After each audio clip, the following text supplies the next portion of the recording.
ఓ పార్త, నేను చెప్పేది అతి శ్రద్ధతో విను. నీ మనసుని, నీ ఏకాగ్రతని నా వద్దే ఉంచు. నీ ఆలోచనని అదుపు చేసుకో. ఎందుకంటే నేనిది గీతోపదేశం కాదు, నీ జీవిత సారం చెప్పబోతున్నా.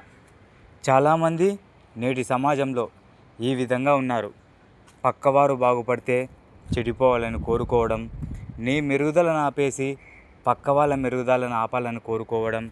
ఎందుకంటే నేటి సమాజం ఎప్పుడూ వాళ్ళ అభివృద్ధి కాదు, పక్కనోళ్ళ నాశనమే కోరుకుంటుంది. అందులో భాగంగా నీకు కొన్ని చెప్తాను, విను. నీ పని నీకు దైవంతో సమానం. ఎవరు ఎన్నన్నా నీ ఏకాగ్రత, నీ ధ్యానం, నీ ఉదయం చాలా అంటే చాలా ప్రశాంతంగా ఉండాలి. ఎందరో ఎన్నో మెసేజ్లు చేస్తూ ఉంటారు, ఎన్నో రకాలుగా నిన్ను డిస్టర్బ్ చేస్తూ ఉంటారు. వాటన్నిటికీ నువ్వు శంకించకు. ఏమి జరిగినా నువ్వు డబ్బు వెంట పడకు. ఎందుకంటే నీ దగ్గర సామర్థ్యం, నీ దగ్గర గోల్, ఈ రెండూ ఖచ్చితమైనవైతే నీ సాధనలో భాగంగా డబ్బే నీ వెనుక వస్తుంది. ఇక కోపం అన్నది నేటి సమాజంలో జీవితాలు నాశనం అయిపోవడానికి అత్యంత కీలకమైనది. అదేవిధంగా ఎంతోమంది లేనివారు కూడా ప్రశాంతంగా జీవిస్తున్నారు, నన్ను మనసులో తలుచుకుంటున్నారు అంటే దానికి కారణం వాళ్ళ స్వచ్ఛమైన మనసే వాళ్ళ జీవితానికి నాంది. ఇకపోతే లక్షలాధికారులు, కోట్లాధికారులు కావాలనే ఆలోచన ఫస్ట్ పక్కన పెట్టేసే. కేవలం 10 మందితో కలిసి ఉండు, 10 మందితో ఆనందాన్ని పంచుకో. ఎందుకంటే నీ ఆనందమే నీ జీవితం. నీ బ్యాంక్ బ్యాలెన్స్ అన్నది నువ్వు ఎంత హ్యాపీగా ఉండాలి, కానీ నువ్వు ఎంత డబ్బు సంపాదించావన్నది కాదు. ఇంకొక మాట, నీ చిరునవ్వుతో నీ దగ్గరున్న వాళ్ళు నీకు జీవితాంతం రుణపడిపోవాలి, కానీ నీ దగ్గరున్న వాళ్ళు నిన్ను నమ్మకోకుండా దూరం అయిపోకూడదు.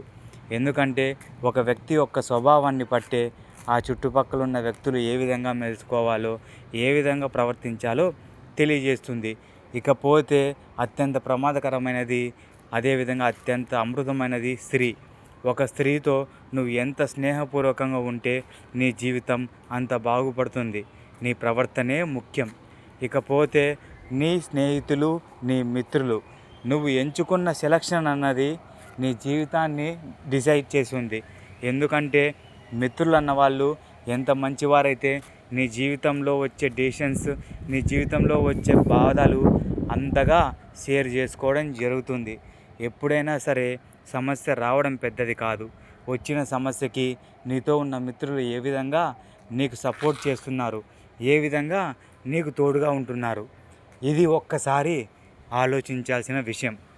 ఇకపోతే నీ ఆలోచనలు నీ అభివృద్ధి వైపు అడుగు వేయాలి. అదేవిధంగా నీ యొక్క ముఖ వాక్చాతుర్యం ఒక నమ్మకంతో, ఒక శక్తితో వెలిగిపోతూ ఉండాలి.